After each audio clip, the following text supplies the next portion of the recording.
Okay.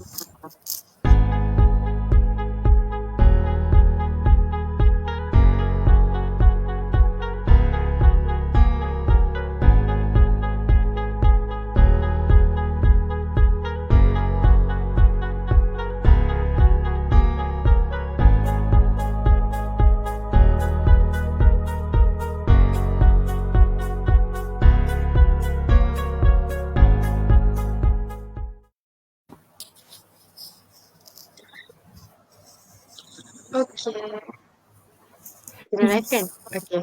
Assalamualaikum and hi everyone. Okay, boleh dengar tak? Jangan? Okay. Ya. Alright. Okay. Assalamualaikum and hi everyone. Okay, thank you for listening and joining kita punya live today.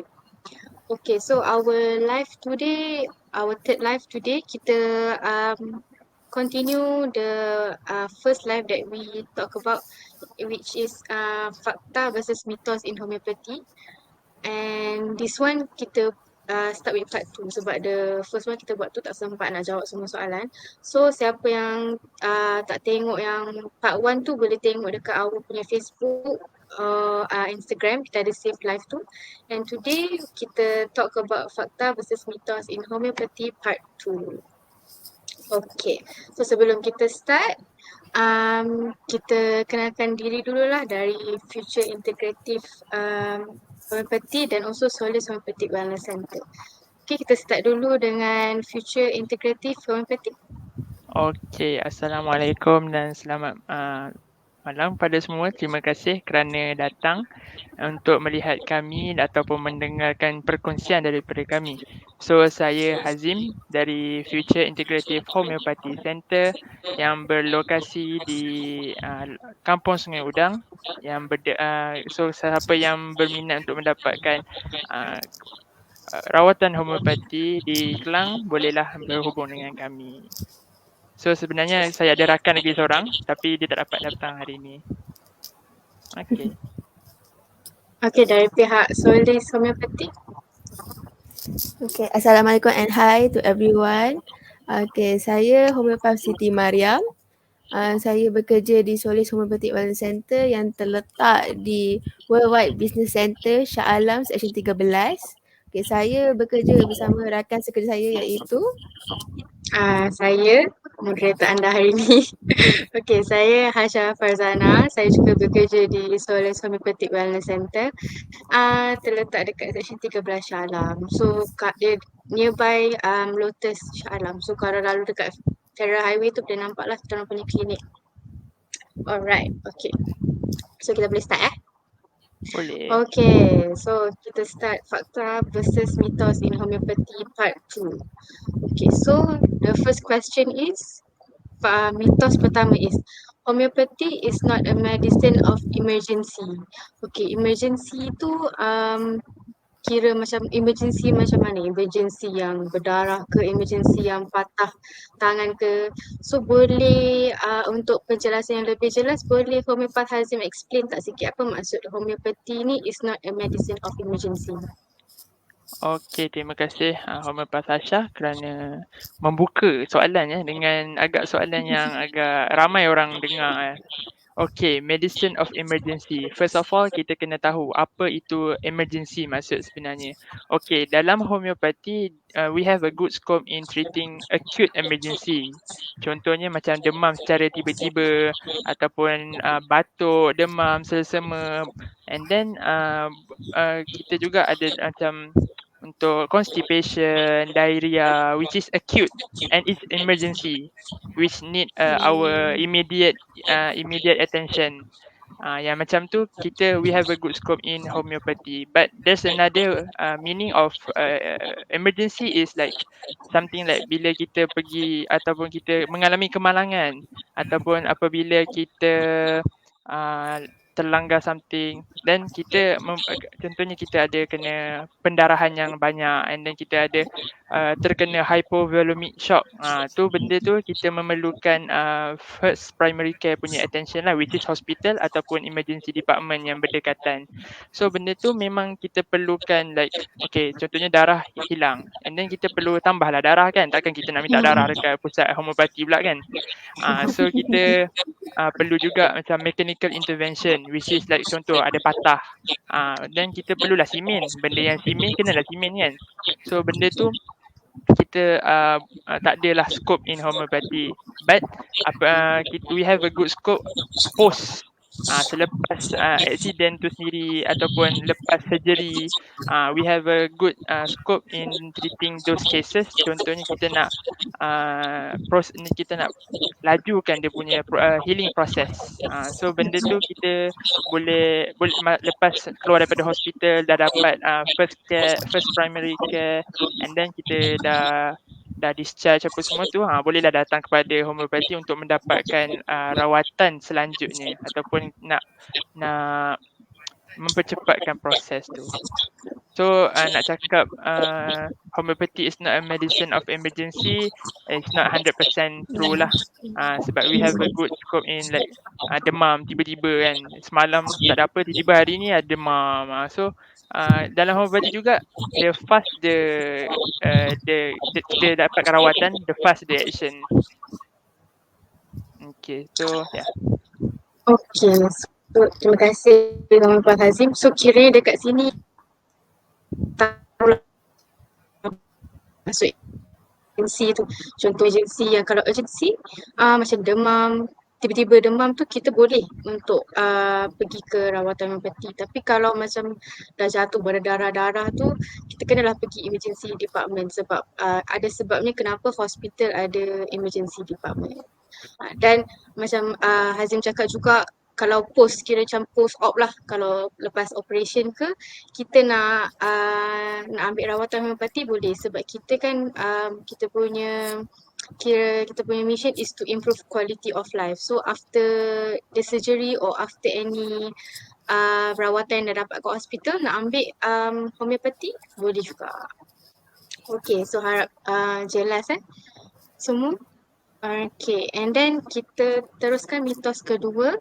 Okay, yang ini soalan dia cakap there are a lot of food restriction with homeopathic medicines. Kiranya macam kalau ambil ubat homeopati ni tak boleh makan macam-macam lah. Rasanya ramai pun pernah dengar juga kan, macam ada pantang larang kalau ambil ubat homeopati, ikan tak boleh makan, ayam tak boleh makan. Okay, so betul ke tak betul? Boleh homeopath Mariam explainkan lagi tak? Okay, thank you Homeopath Haisha. Okay, restriction, strict diet ataupun apa-apa pantang larang kalau kita makan ubat homeopati. Okay, ini memang kita selalu dengar, we always hear this, and then memang okay, yang paling pelik saya pernah dengar, and saya maaflah saya tergelak lah bila saya terdengar tu, is tak boleh minum air kelapa ataupun ubat homeopati tak boleh letak dekat dengan phone, tak boleh letak dekat dengan TV, barang-barang elektronik. Okay, benda tu memang kelakar lah. Sebenarnya tak ada pun macam tu. You can take anything, apa-apa pun boleh makan. Tapi sebenarnya kita orang memang akan syorkan 30 minutes before or after, 30 minutes selepas atau sebelum tu kena tak ada makan apa-apa, tak ada minum apa-apa, baru makan ubat homeopati. Sebabnya okay, ubat homeopati ni kalau tengok part 1, kita daripada oral route, kita punya ubat sebenarnya kita makan tu dekat mulut kita. Bila tengok part 1 juga, kita tak boleh pegang sentuh kita punya ubat tu. So bila buka ubat tu, ada cap bottle tu, letak je dekat dalam cap bottle tu and then directly masuk ke dalam mulut. And then bila masuk directly ke dalam mulut, kita bukan telan ubat homeopati, kita hisap. Hisap dia bawah lidah. Kenapa bawah lidah? Because bawah lidah tu ada banyak nerve ending. So ubat tu punya interaction is dengan nerve ending kita, and then nerve tu akan bawa sampai kat brain, and then brain akan hantarkan message kepada organ yang sedang sakit tu. Okay, jadi bila kita punya root tu, ubat tu datang, ubat tu dia berinteraksi dengan kita punya lidah. So lidah ni yang kita guna untuk makan, betul tak? That's why kita nak kita punya palate tu, kita punya lidah tu is clean. tak ada apa-apa macam belacan ke, minum air terbikai ke, minum kopi ke. Okay, benda-benda tu kita nak elakkan because kita tak nak efek ubat tu terjejas ada obstacle lah. Macam makanan yang kita makan sebelum tu, dia yang akan menjadi obstacle ubat tu nak sampai dekat tubuh badan yang sakit tu, kita nak bagi dia sampai. So bila kita nak bagi dia sampai, kita kenalah tak ada apa-apa obstacle tu tak. Macam kita orang bagi ubat kepada patient 100%. So kita nak 100% efek ubat tu sampai dekat patient tu. Itu kita orang punya objektif. Kita nak merawat kita punya pesakit tu betul-betul. Betul-betul je kita nak rawat. Kita memang nak bantu kita punya pesakit. We really want to help to treat our patients lah. That's why kita ada objektif kita ialah untuk tolong kita punya patient to improve their quality of life. Okay, itu satu. Okay, kalau dari segi diet restriction ni, kita diet restriction ni sebenarnya bukan sebab homeopati tu sendiri, bukan homeopati tak kasih. Tapi disebabkan pesakit tu punya penyakit. Disebabkan patient tu punya disease. Okay, saya bagi contoh lah. For example, diabetes. Diabetes kita tahu it's a disease yang ada masalah dalam metabolism glukos. Maksudnya mereka tak boleh hadam glukos. Mereka tak boleh nak storage glukos tu, part tu ada masalah. So glukos tu is a form of sugar. That's why diabetic patients dia disyorkan untuk tidak makan benda yang sweet things tu dia kena kurangkan. Jadi benda-benda macam tu lah. Kita orang bagi restriction tu based on diorang punya disease. Bukan sebab homeopati yang tak kasih. Okay, contoh lain pula, kalau kolesterol tinggi, kita kena avoid fried food, kita kena avoid fatty food. Kalau ada heart disease, kena avoid salt kan. High intake of salt tu kena reducekan sebab nanti boleh effectkan dekat BP, blood pressure kita, darah tinggi lah. Macam tu. So benda-benda macam ni lah. Contoh macam anxiety pula, anxiety tak boleh minum kopi banyak sangat, nanti boleh trigger anxiety tu. Jadi benda-benda tu berkaitan dengan penyakit tu sendiri. Macam tu. Saya harap jelas lah daripada saya. Okay, terima kasih Homeopath Mariam. Explanation yang sangat clear yang untuk mitos pasal restriction food ni sebab memang ramai kan yang selalu tanya. And memang kita tak ada any restriction kalau ambil ubat homeopati pun memang tak ada restriction. Boleh je makan apa-apa kecuali macam Homeopath Mariam cakap kalau patient tu ada penyakit seperti diabetik ke kolesterol memang kita kena control lah. Sebab takkanlah kalau diabetik kalau nak makan macam sugar, the amount yang sama orang yang tak ada diabetik memang tak boleh lah. Sebab tu kita restriction untuk dia reduce sugar intake dia sebabkan penyakit je bukan sebab ambil ubat homeopati. Okay, kita teruskan dengan soalan mitos yang ketiga iaitu homeopati cannot be taken along with other medication. Maksudnya macam homeopati, kalau ambil ubat homeopati ni tak boleh makan ubat hospital lah sebab selalunya orang ada ambil ubat hospital kan. So bila nak makan ubat homeopati dia kata dia kena stop ke ubat hospital ni to take homeopathic punya medicine. So boleh Homeopath Hazim explainkan tak kepada orang yang macam masih tak tahu lagi boleh ke tak boleh sebenarnya? Okay. Untuk soalan yang macam ni, cakap tak boleh ambil dengan ubatan yang lain. Ubatan yang lain yang biasa kita dengar adalah ubat hospital lah. So ubat hospital ni sebelum tu kita kena faham dulu. Homeopati sendiri adalah alternative and complementary medicine. So alternative is the other way and the complementary is complete each other ataupun complete the other school of medicine. So dia boleh ambil dengan ubat lain seperti macam saya bagi contoh mudah adalah ubat darah tinggi. Biasanya orang yang ada datang dekat kita kan tanya, saya ada ubat ni tiap bulan saya kena follow up, kena check up and then kena ambil ubat tu. Tapi bila dah berbulan-bulan, orang patient tu sendiri kadang akan tertanya macam sampai bila dia nak ambil ubat ni and then still sama je. So benda tu dia dah biasa. So kita tak boleh nak suruh berhenti terus.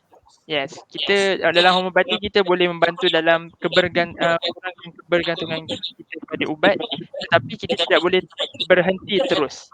Sebab kita contohnya kita dah makan ubat tu untuk 5 tahun and then tiba-tiba kita stop. Badan kita pun macam sepatutnya time ni ubat ni dah masuk tapi kenapa tak masuk kan. So badan pun nanti jadi terkejut. And then sebab tu kita tak boleh berhenti terus. So kita complement dahulu, slow and then kita tengok macam mana keadaan patient tu, adakah dia akan stable dia punya blood pressure tu dah makin elok, then kita boleh yang tu kita boleh serahkan kepada physician yang dekat klinik ke ataupun tu untuk just lah benda boleh kurangkan dos ke ataupun sebab banyakkan kes yang kita tolong untuk mengurangkan darah tinggi ni dia akan macam tu. Dia cakap okay sekarang bulan depan dah boleh kurangkan dos. Tu for them to evaluate lah. So nak cakap homeopati ni tak boleh ambil dengan ubatan lain adalah tidak benar sama sekali lah. Boleh dia ambil. Tapi dengan syarat, dengan consultation dan juga pantauan dari pihak pergi yang tempat kita pergi, KK ke, dengan homeopat sendiri. Okey, terima kasih Homeopat Hazim. Memang kita boleh ambil, kalau kita ada ambil ubat hospital dan kita nak ambil ubat homeopati memang boleh. Tapi kita kena ada gap sekurang-kurangnya 30 minit. Macam Hazim cakap lah, kita memang boleh makan. Tapi kalau kita makan ubat hospital dulu, so kita kena gap 30 minit dan baru ambil ubat homeopati. Sebab kita tak nak interaction dia sama lah kan. So kita macam Homeopat Mariam dah explain tadi, dia pun dah cakap sekurang-kurangnya 30 minit. So kita bagi masa untuk ada medicine absorb first and homeopati punya medicine can absorb later. Alright, so harap clear dengan apa Homeopat Hazim explain tadi. Okay, kita boleh move along to another mythos. Okay, the next one. Okay, yang ni dia cakap homeopati is against surgery. Maksudnya homeopati memang tak suka surgery lah. Dan juga dia cakap homeopati ni cannot help in certain cases like warts or piles. So orang punya perception macam kalau pergi homeopati ni dia tak bagi surgery. Kalau orang tu sakit sangat pun dia tak bagi surgery. Betul ke tak betul Homeopat Mariam? Okay, thank you Homeopat Hasha. Okay, homeopathy is against surgery. Okay, ini completely wrong lah. Okay, first of all kita kena faham any school of medicine, any medicine system, homeopathy ke, conventional medicine ke, Ayurveda ke, traditional Chinese ke, semua medicine kat dunia ni mesti ada scope dan limitation. Tak ada school of medicine yang boleh cover everything. Semua benda ada kekurangan dan ada kelebihan. Okay, so kekurangan memang homeopati ada kekurangan dari segi surgical cases.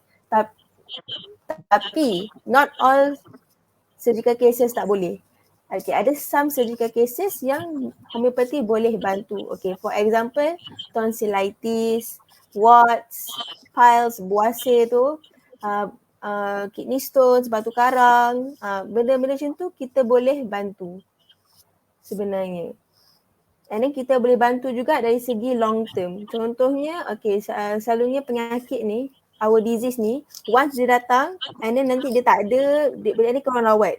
Lepas korang rawat and then after that, tiba-tiba datang lagi sekali. Lepas tu korang treat lagi sekali, makan ubat lagi. Lepas tu dia datang lagi sekali. Lepas tu korang treat lagi. Lepas tu korang datang lagi sekali. Okay, so homeopati boleh juga membantu dari segi dia akan reducekan frequency of occurrence. Maksudnya daripada selalu ada, nanti akan jadi lagi kurang ada sampai lah dia tiada. Homeopati boleh bantu dari segi macam tu. And juga homeopati juga macam first time dia selalunya kalau first time disease tu datang and then after that kalau datang lagi sekali dia akan lagi teruk. Lepas tu tak ada lagi, lepas tu datang lagi sekali lagi teruk.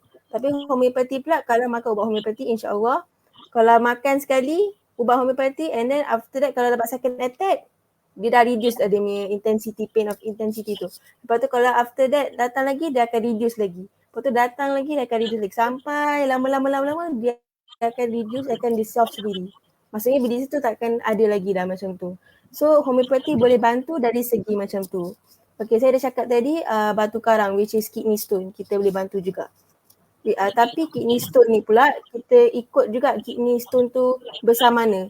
Batu karang tu kidney stone kan maksudnya stone ada batu dah lodge dekat dalam kidney ataupun kat ureter kat mana-mana lah dekat mana-mana pundi kencing ke apa. So dia tengok pada saiz batu tu juga. Kalau batu tu besar sangat and patient tu tengah mengalami sakit yang sangat-sangat sakit, kita tak akan ambil juga. Sebab kita tahu, kita nak patient tu sembuh. Kita tak nak bagi dia merana. Our objective is to give the patient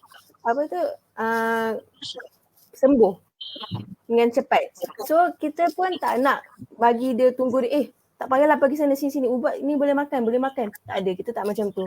Kalau kita tak boleh rawat, kita akan buat referral letter and kita akan pass dekat patient, suruh pergi kat mana-mana hospital terdekat, mana-mana surgeon yang dia boleh cari, yang boleh jumpa yang paling laju, and dia boleh buat dia punya surgery tu as soon as possible. Kalau benda tu dah memang kena buat surgery. So kita memang tak ada condemn, tak ada apa-apa. Kita memang tak against surgery. Kalau terpaksa buat surgery, memang kena buat surgery. Contoh macam appendicitis. Takkanlah appendicitis nak bagi kat kita orang. Pergi terus dekat hospital, kena buat surgery. Semua orang tahu appendicitis memang case yang memang severe.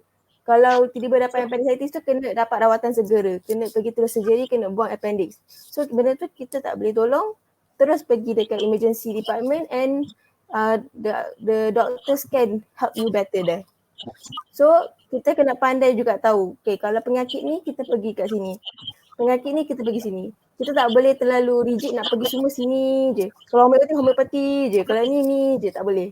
Kita pun kena tahu apa skop dengan limitation sesuatu perubatan tu. Macam tu. Itu saja daripada saya. Okay, terima kasih Homeopath Mariam.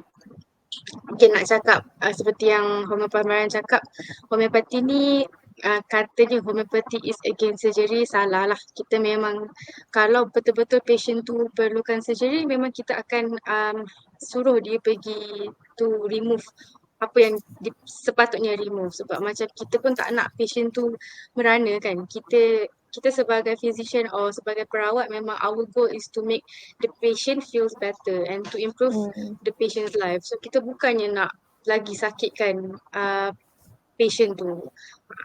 So tapi macam Homeopath Mariam cakap juga, kalau macam kidney stone tu, okay, mungkin ada possibility kita boleh rawat, tapi kita kena buat consultation dulu. Kita tak boleh terus kidney stone.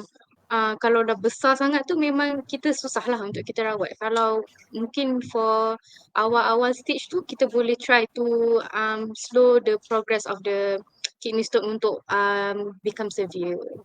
Okay, so hopefully everyone faham, and if you have any question, you can just ask dekat Instagram or our Facebook lah, kat komen. Nanti kita akan jawab. Alright. So kita dah habis mitos tu. Okay, the next one is ni.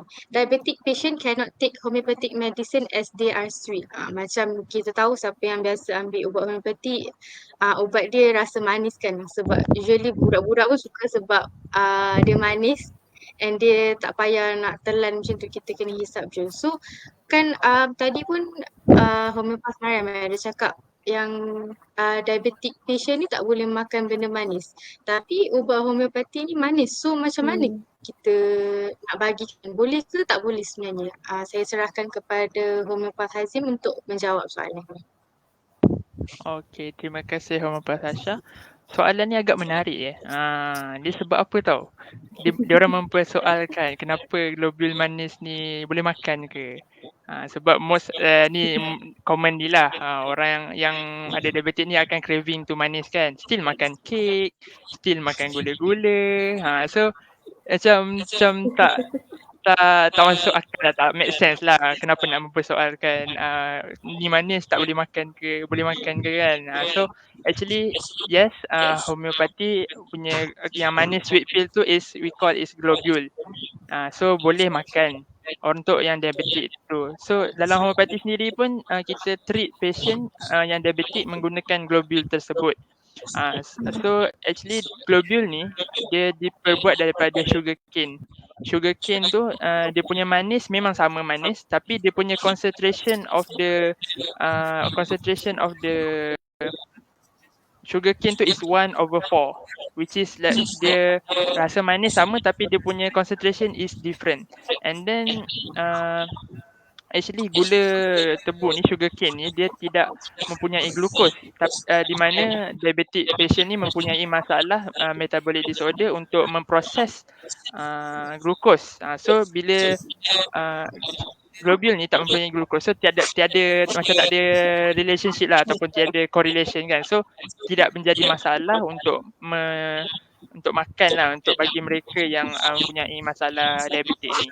Tapi if patient still macam concern, doktor tak boleh lah, ataupun homeopath tak boleh lah, saya tak boleh nak makan ubat ni manis, saya takut. Okay, tak apa, kita ada alternatif lain, which is we will give another form, macam kita panggil is blanket ataupun yeast.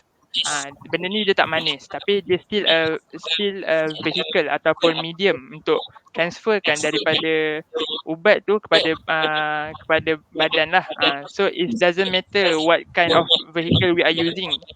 Yang penting adalah apa yang kita nak letak ataupun apa yang kita nak beri penawar kepada ataupun remedy kepada patient tu sendiri. So yeah. So nak menjawab soalan ataupun misunderstanding yang biasa orang ada dapat is yes, diabetic patient boleh ambil ubat homeopati ni. So jangan risau. Okay. Penjelasan yang memang jelas lah, harap semua faham apa dengan Pak Hazim cakap. So memang kita kalau untuk bagi diabetic patient memang boleh lah guna globules tu yang sweet, kira benda yang sweet tu lah. Sebab memang seperti Pak Hazim cakap, diabetic ni happen sebab orang tu tak boleh proses glukos, and globules tu, which is the ubat homeopati tu, berasal daripada sugar cane which tak ada pun glukos dalam tu. So macam tak ada kena-mengena pun if diabetic patient tu makan, nothing will it won't increase the blood glucose lah inside the body.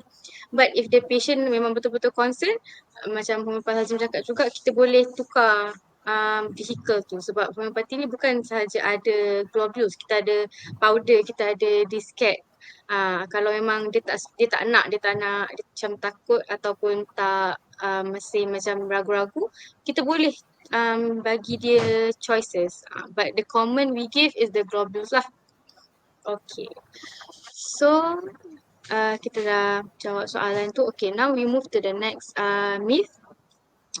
Okay, yang ni dia cakap investigation such as X-ray, blood test, MRI are not required for homeopathic treatment.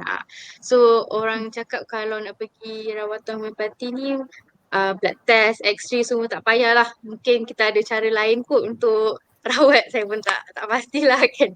So untuk penerangan yang lebih lanjut, saya menjemput homeopath Mariam lah untuk explain betul ke kita tak perlukan all this investigation to treat the patient.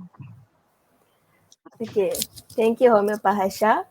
Okay, first of all, investigation ni apa Investigation, orang yang tak tahu, kepada mereka yang tak tahu, investigation ni prosedur yang dilakukan untuk menjustifikan penyakit tu ada ataupun tidak. Okay, contohnya orang ni ada simptom.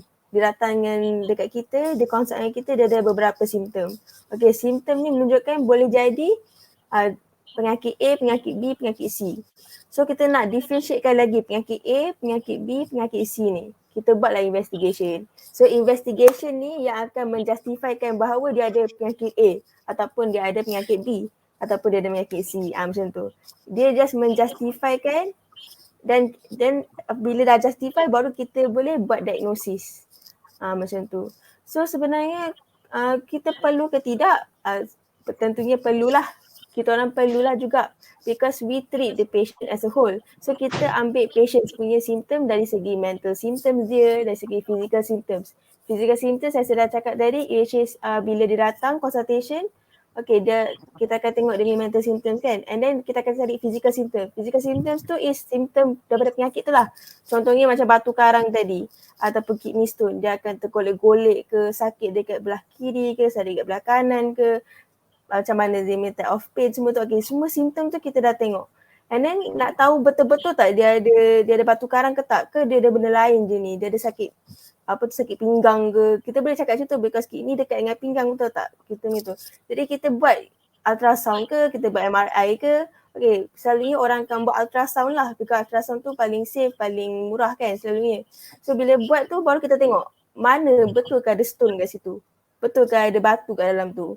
And then kita tengok berapa sentimeter. Baru kita boleh tahu betul ke tidak memang kidney stone ke tidak, ataupun sebenarnya tu benda lain. Baru tahu kadang-kadang bukan kidney stone, penyakit kidney yang lain pula ke, ataupun sebenarnya itu hip joint dia ke.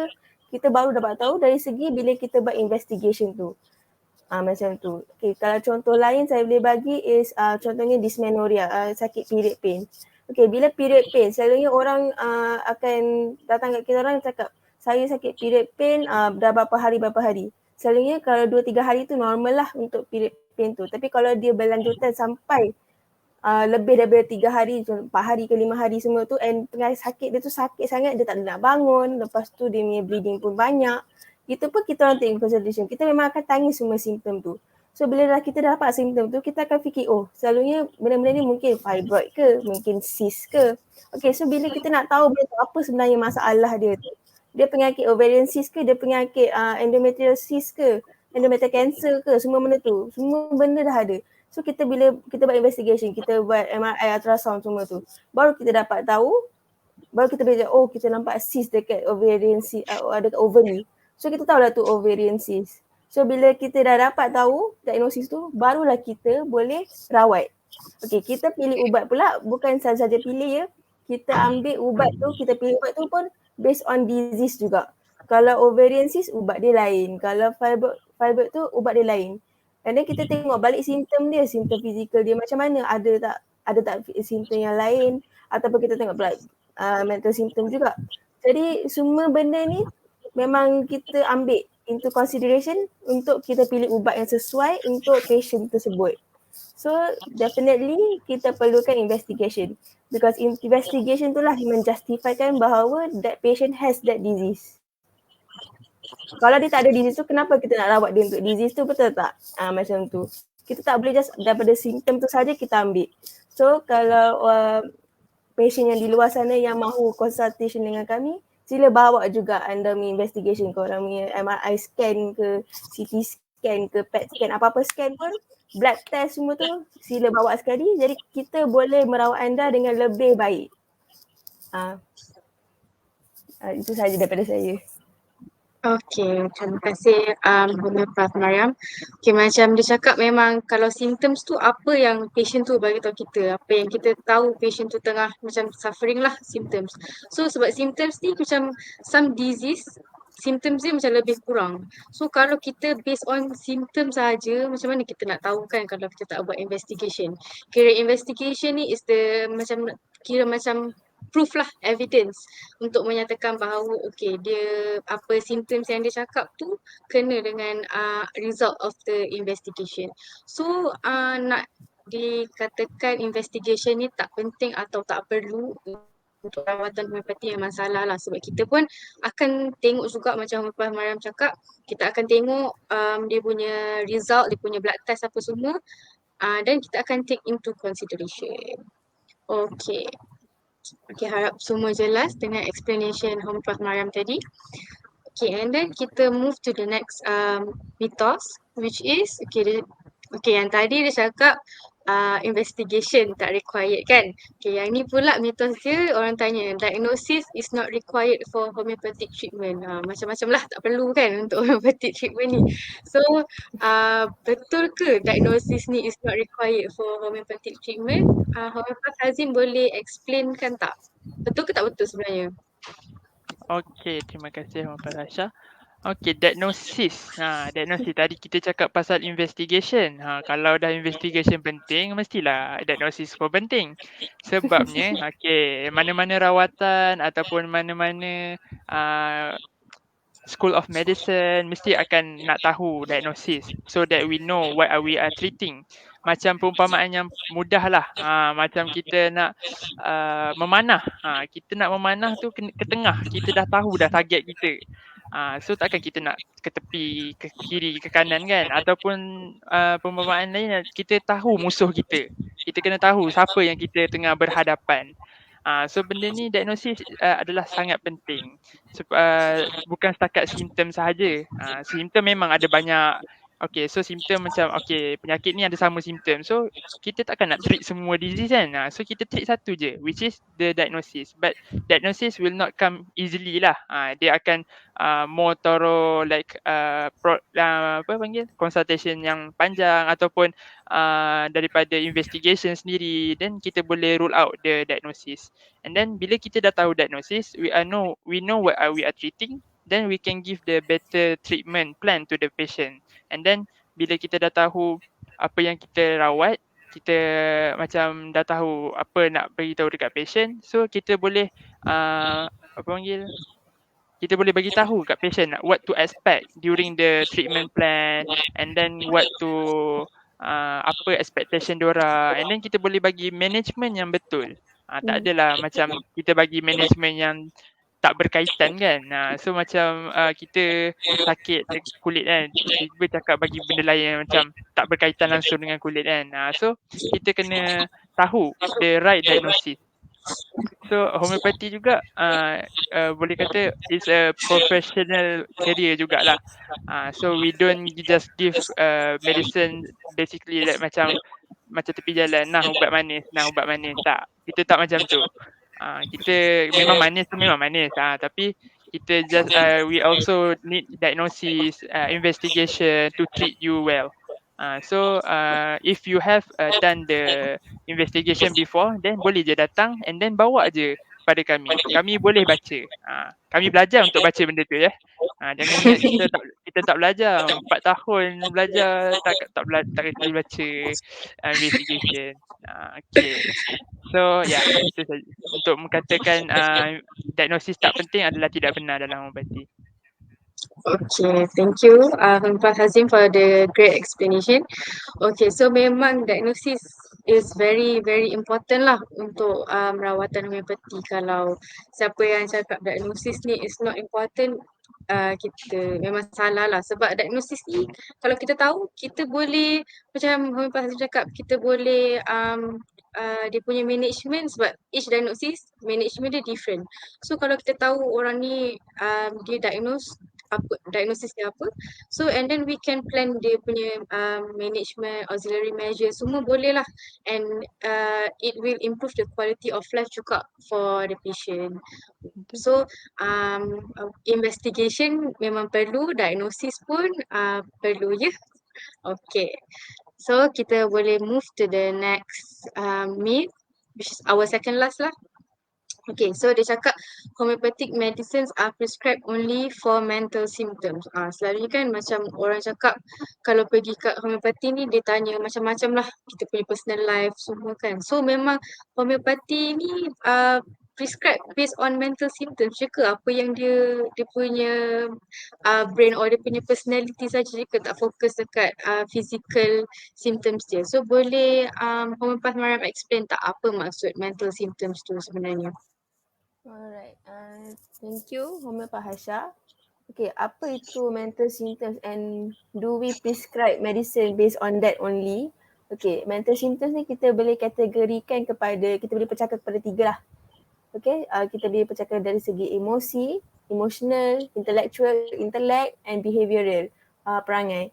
Jadi dari segi 3 ni, kita memang akan tanya kepada patient. Okay, dari segi emotional is like anger dia macam mana dia bila dia sedih macam mana, dia takut apa, fear apa, ada anxiety ke.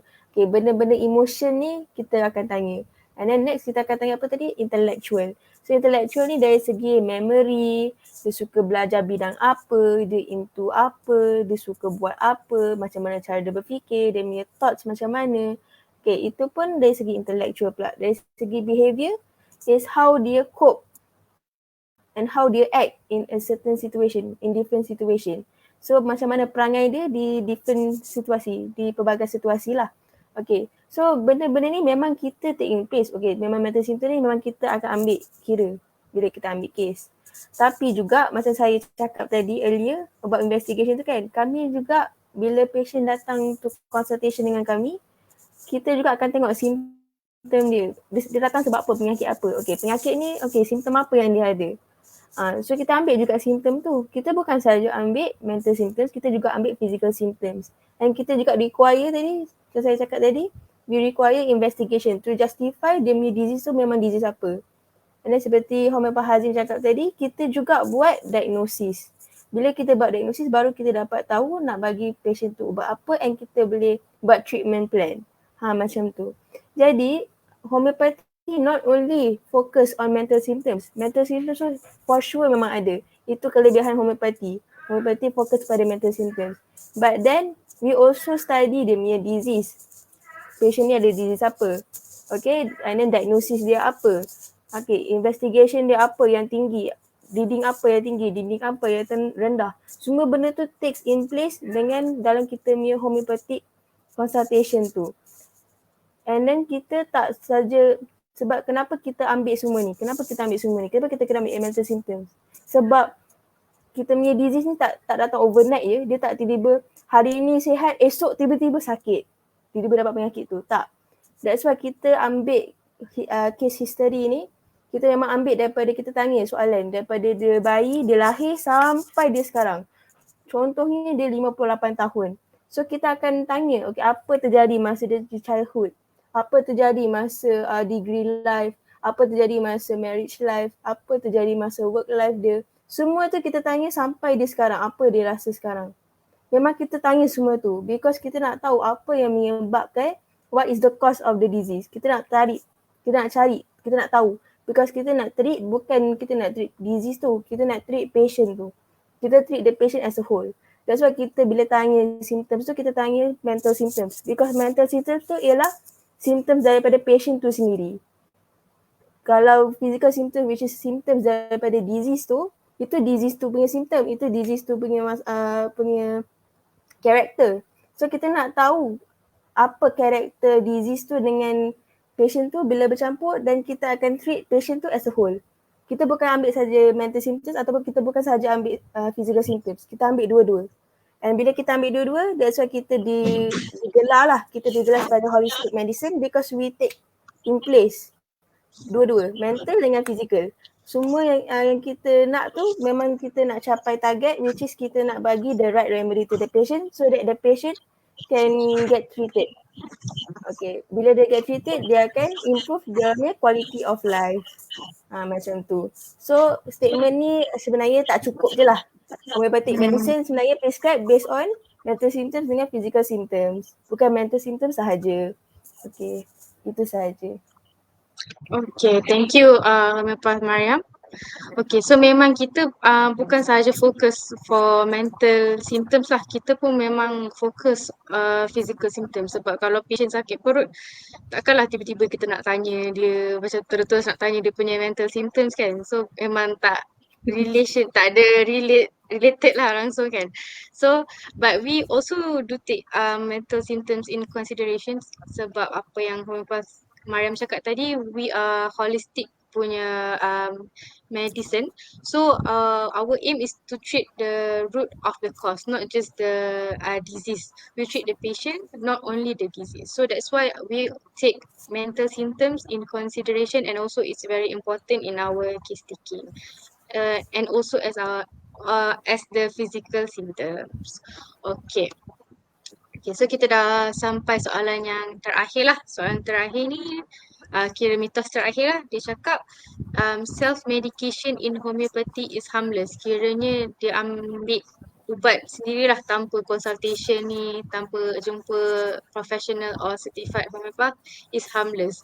So sebenarnya harmless ke harm? Boleh tak Homeopath Hazim explain atau bagi tahu sebenarnya boleh ke tak boleh? Okay. Boleh, takkan tak boleh. Okay, self-medication. Self-medication in homeopathy is harmless. Harm ke harmless? Okay.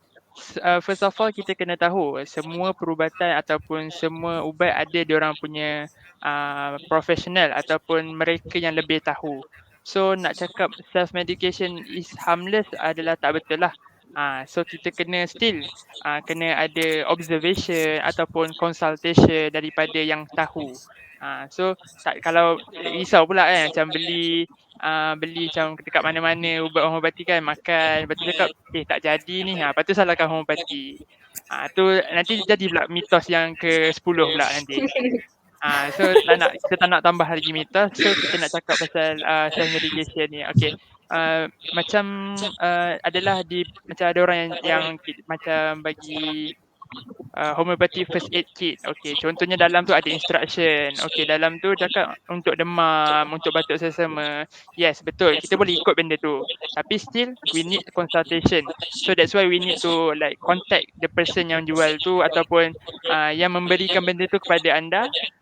Dan kita dapatkan yang lebih tepat. Boleh tak saya nak makan yang ni sebab saya punya simptom macam ni.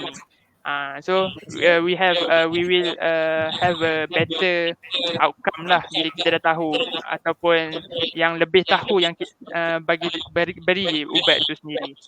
So macam suplemen pun sama. Suplemen pun ada dekat dia punya kotak tu kan. Seek doktor care ataupun seek before use. So benda tu pun kena ada pantauan. And then macam ubat lain pun macam kita pun kena ada tahu. So janganlah kita makan tu tanpa pengetahuan. So still apa yang nak tekankan dekat sini adalah consultation is important before consuming anything medicine. So nak cakap misal medication in homeopathy is harmless tu is harm lah sebenarnya. Tanpa apa panggil pemantauan. Pemantauan yang betul daripada yang mengetahui. Okay, terima kasih Puan Hazim menjawab soalan ataupun mitos terakhir pada malam ni. So memang apa yang Puan Hazim tekankan is you must go for consultation lah for any treatment or any medication that you want to take.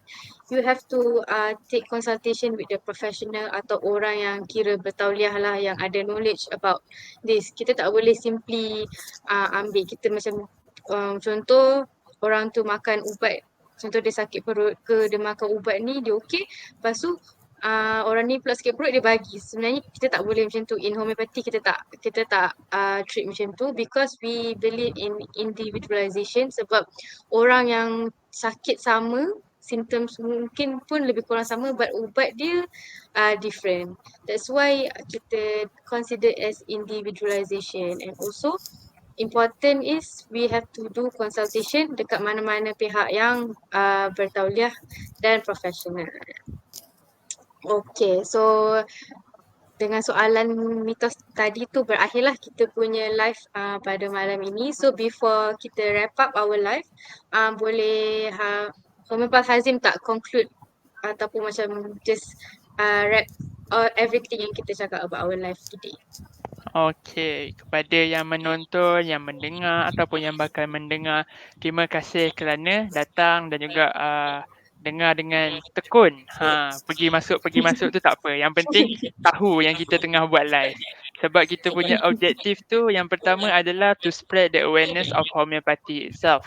And then we want to know that to the people out there yang mereka ada cara lain ataupun mereka ada alternatif lain untuk mendapatkan quality of life yang mereka balik.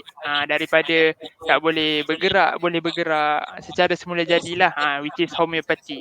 And then disclaimer lah, kita nak cakap sebenarnya kita ni dekat sesi malam ni, live ni adalah untuk berkongsi ilmu. So kita daripada tak tahu menjadi tahu, and then yang dah tahu menjadi lebih tahu. Okay, so kita tak adalah nak condemn mana-mana perubatan ataupun mana-mana rawatan, sebab kita kat sini just nak sharing. So we know our own scope and limitation. We need to admit that, and then we need to compliment with other juga. So kita duduk kat dunia ni tak boleh seorang-seorang, mesti ramai-ramai. So kita kena tahu benda tu lah. So that's harapnya apa yang kami kongsikan pada malam ini memberi manfaat kepada anda, dan sekiranya benda ni memberi manfaat kepada anda, kena buat apa? Share. Yes, betul. Share lah kat orang. So nanti yang tak tahu tu menjadi lebih tahu lagi. Kan benda tu bagus tu. Okay. Okay, thank you Hazim. So our purpose of live every week ni memang just to share our knowledge and to gain you guys punya knowledge juga about homeopathy, since because Malaysia tak berapa nak expose lagi lah about homeopathy, and sekarang pun baru just starting very slowly. So it's our job lah, kira Responsibility. our punya responsibility, because we studied for 5 years termasuk foundation apa semua. So I think we are qualified to tell other people, to give them knowledge about homeopathy, apa sebenarnya yang sebetul-betulnya homeopathy, sebab banyak perception dah kan sekarang ni. So kita nak betulkan balik lah orang punya perception. Betul. Okay. Alright. So kalau Okay. macam ada soalan ke ataupun ada pertanyaan ke, tanyalah kita yang muka bertiga ni. Betul. InsyaAllah kami akan menjawab dengan apa yang kami tahu. Dan insyaAllah betul. Okay, Allah. Okay, before we end our live, kita betul lah, kita kena balik kita punya speaker-speaker dari mana, klinik kat mana. So orang yang tengok, orang yang bakal tengok, orang yang tengah dengar ni boleh pergi mana-mana klinik berdekatan. So kita boleh start dengan Future Integrative Homeopathy. Okey, Assalamualaikum. Nama saya Hazimuddin. Ada rakan saya, Nik Fahmi, tapi dia tak ada malam ni. So, saya dari Future Integrative Homeopathy Center yang berlokasi di Kampung Sungai Udang, Kelang, Selangor. So, sekiranya anda berada di sekitar Kelang dan ingin mendapatkan rawatan daripada kami, boleh call 014 261 9264 seperti yang telah di bawah di skrin ni yang gerak-gerak ni. Okay. And then boleh Kat macam Facebook tu. so boleh nampak. Macam tu. Okay. So kalau macam kat Facebook pun boleh follow kami di Future Integrative Homeopathy Center ataupun di Instagram kami FI Homeopathy Center. So sekiranya anda berada di sekitar Kelang, bolehlah dapatkan rawatan daripada kami. InsyaAllah kami akan bantu apa yang kami boleh dan apa yang homeopati boleh bantu anda. Alright, so kita kenal dari Solis Homeopathic Wellness Center. Okay, Assalamualaikum and hi. Saya Homeopath Siti Mariam, bekerja di Solis Homeopathic Wellness Center yang ada lokasinya dekat Worldwide Business Center, Section 13 Shah Alam. So kalau lalu Federal Highway tu memang akan nampak dekat situ. And kalau if you have any questions ataupun nak dapat rawatan daripada kami, boleh call kami di 011 6080 4655. Ataupun boleh pergi ke kami punya website, our website which is solishomeopathy.my. Okay, and our social media TikTok, Instagram, Facebook dekat Solis Homeopathy. Okay, kami juga ada di Jangan Telegram. tak follow. Betul, kalau tak ada berdekatan Shah Alam, kami juga boleh buat online consultation dan kami akan hantarlah ubat tu melalui post. Okay. Alright. Okay. So, thank you everyone for watching our live. Thank you yang sudi mendengar kita punya live every week.